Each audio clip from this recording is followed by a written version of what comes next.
প্রিয় দর্শক, আসসালামু আলাইকুম। নতুন একটি ভিডিও নিয়ে হাজির হলাম। তো আপনারা দেখতেছেন একটি সার্কিট। এটা একটা বাজে কোম্পানি, যদিও অনেকদিন আগের একটা সেট। এটা হলো থ্রি রিলি একটা সার্কিট। এটা অনেক পুরনো, তবে টিকসই ভালো। আমার হুট করে আজকে একটা জিনিস যেটা চোখে পড়লো, সেটা হইলো কিনে আনছি। যদি আমার এটা সম্পর্কে আগে অভিজ্ঞতা ছিল না এই সার্কিটের, কিনে আনছি, একটা লাইন দিছি, ফ্যান দিছি, ফ্যান ওভারলোড।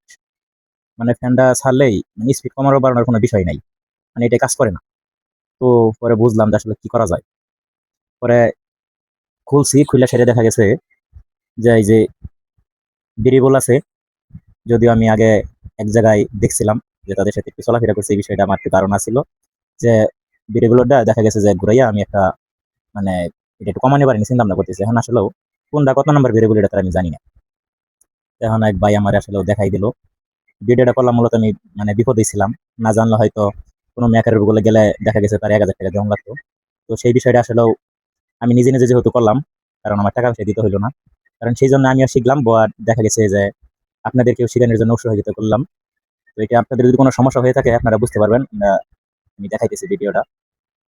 তো দেখা যাচ্ছে এই যে একটা ভেরিয়েবল আছে আপনারা দেখতেছেন, এটা হলো মূলত এই পাওয়ার, মানে ব্যাটারিতে যে পাওয়ার দিবেন সেটা অ্যাডজাস্ট করার জন্য এই ভেরিয়েবলটা। এটা হলো 103 নাম্বার। যার একটা ভেরিয়েবল দেখতেছেন, এটা এটা হলো মূলত আপনার যদি আউটপুটে যদি আপনাদের দেখা গেছে মানে লোড বেশি হয়ে যায় বা দেখা গেছে যে ভোল্টেজ বেশি হয়, সেটা আপনি এটা ভেরিয়েবল ঘুরাইয়া আপনি কমাইতে পারবেন।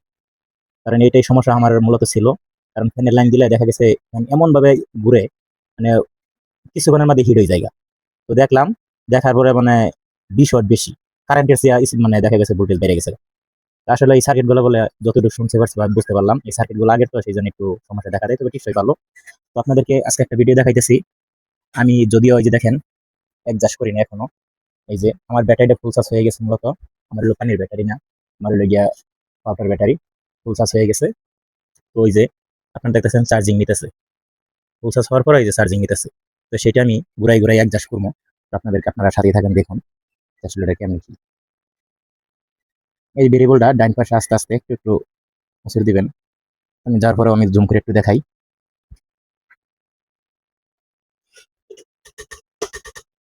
এই যে ভেরিয়েবলটা আপনারা দেখতেছেন এখানে এই চার্জিং হচ্ছে। এটা মূলত আমার ফুল চার্জ হয়ে গেছে, তারপরেও চার্জিং হইতে আছে। এটা আপনার যদি কাছে নিয়ে দেখাই চার্জিং হচ্ছে। তো এটা ঘোরানোর পরে অটোমেটিক চার্জিং অফ হয়ে যাবে। এই দেখছেন চার্জিং অফ হয়ে গেল। বিশেষ করে আমি একটু বন্ধ করি, এখানে ফুল চার্জ দেখাবে। এই যে অটোমেটিক অফ হয়ে গেছে। তো আপনারা দেখেন, এই হলো সমস্যার সমাধান। তো কালকে থেকে এটা আসলে অনেক গাডাফাইডার পরে জিনিসটা আসতে বুঝতে পারলাম। তো আপনাদেরকে দেখাইলাম। আপনারা শিখে রাখুন, না সবার জন্যই তো বিপদ আসতে পারে, এটি স্বাভাবিক। দেখা গেছে এই কাজটা যদি আপনারা জানতে পারেন, দেখা গেছে 1,000 টাকা পয়সা যাবে।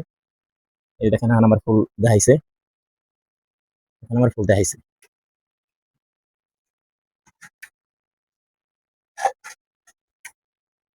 দেখেন এখন আর মানে এই যে মানে আইসা চার্জিংটা দেখাই আবার মানে অন হয়ে গেছে। যে ফ্যান, অটোমেটিক ফ্যান বন্ধ হয়ে গেছে।